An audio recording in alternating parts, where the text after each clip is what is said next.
Welcome to new TV Telugu. ఇప్పుడు AP top 10 చూద్దాం.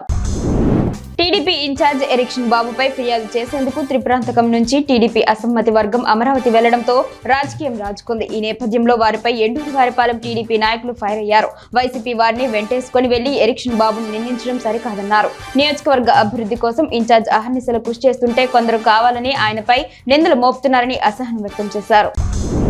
సింహాద్రిపురం మండలం దిద్దేకుంట గ్రామంలో రైతు నాగేంద్ర కుటుంబం ఆత్మహత్యకు పాల్పడడం బాధాకరమని జిల్లా కలెక్టర్ శ్రీధర్ అన్నారు. పులివెందుల జీజీహెచ్ మార్చూరిలో రైతు కుటుంబ సభ్యుల మృతదేహాలను జిల్లా కలెక్టర్ పరిశీలించి అక్కడికి వచ్చిన రైతు కుటుంబ సమీప బంధువులతో మాట్లాడారు. రైతు కుటుంబ నేపథ్యం, వ్యవసాయంలో లాభ నష్టాలు, ఆత్మహత్యకు దారితీసిన ఆర్థిక ఇబ్బందులు తదితర కారణాలను అడిగి తెలుసుకున్నారు.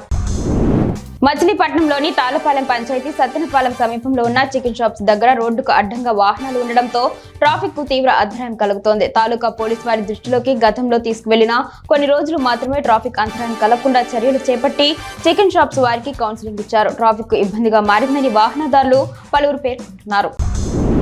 నక్కపల్లి మండలంలో పరిశ్రమల కోసం భూములు త్యాగం చేసిన రైతులకు ముందు న్యాయం చేయాలని సిపిఎం జిల్లా కార్యవర్గ సభ్యులు ఎం అప్పలరాజు డిమాండ్ చేశారు.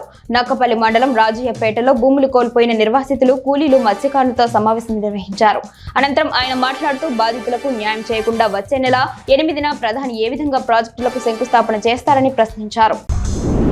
గుంతకల్లు ప్రభుత్వ ఆసుపత్రి ఎదుట ఎంఆర్పీఎస్ నాయకులు ఆధ్వర్యంలో రోడ్డుపై బైఠాయించి నిరసన కార్యక్రమం చేపట్టారు.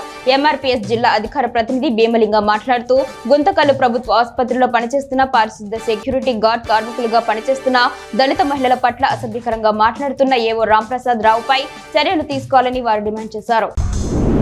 గుంతకల్లు పట్టణంలోని ఆర్ఎంఎస్ కార్యాలయం తరలింపునకు వ్యతిరేకంగా జేఏసీ కమిటీ ఆధ్వర్యంలో చేస్తున్న రిలే నిరాహార దీక్షకు వైసీపీ నాయకులు మద్దతు తెలిపారు. ఈ సందర్భంగా వైసీపీ జిల్లా ప్రధాన కార్యదర్శి గాది లింగేశ్వరబాబు మాట్లాడుతూ పట్టణంలోని ఆర్ఎంఎస్ కార్యాలయం తరలింపు నిర్ణయం మానుకోవాలని, లేకుంటే భవిష్యత్తులో ప్రజలతో కలిసి పెద్ద ఎత్తున ఉద్యమం చేస్తామని హెచ్చరించారు. ప్రకాశం జిల్లా Markapuram excise constable Shankar Naik, Yerragondapalem excise CI శ్రీనివాసులపై సంచలన ఆరోపణలు చేశారు. సెలవు అడిగేందుకు వెళ్లిన తనపై కులం పేరుతో దూషించి అన్యాయంగా కేసు పెట్టారంటూ మీడియాకు తెలిపారు. ఉద్దేశపూర్వకంగా తనను వేధిస్తున్నారని ఆవేదన వ్యక్తం చేశాడు. ఉన్నత అధికారులు దర్యాప్తు జరిపి తనకు న్యాయం జరిగేలా చూడాలని శంకర్ నాయక్ ఉన్నత అధికారులకు విజ్ఞప్తి చేశారు. ప్రకాశం జిల్లా ఖమ్మం మండలంలో అత్యధికంగా పంటలు దెబ్బతిన్నట్లుగా వ్యవసాయ శాఖ అధికారులు తెలిపారు. పొగాకు, మిర్చి, మినుము పంటలు నీటా మునిగాయని స్థానిక రైతులు ఆవేదన వ్యక్తం చేస్తున్నారు. వ్యవసాయ శాఖ అధికారులు పంట నష్టంపై అంచనా వేస్తున్నారు. సోమవారానికి పంట నష్టంపై ఒక స్పష్టత వచ్చే అవకాశం ఉందని వ్యవసాయ శాఖ అధికారులు చెప్పారు. నష్టపరిహారంపై రైతులను ప్రభుత్వం ఆదుకోవాలని రైతులు వేడుకుంటున్నారు.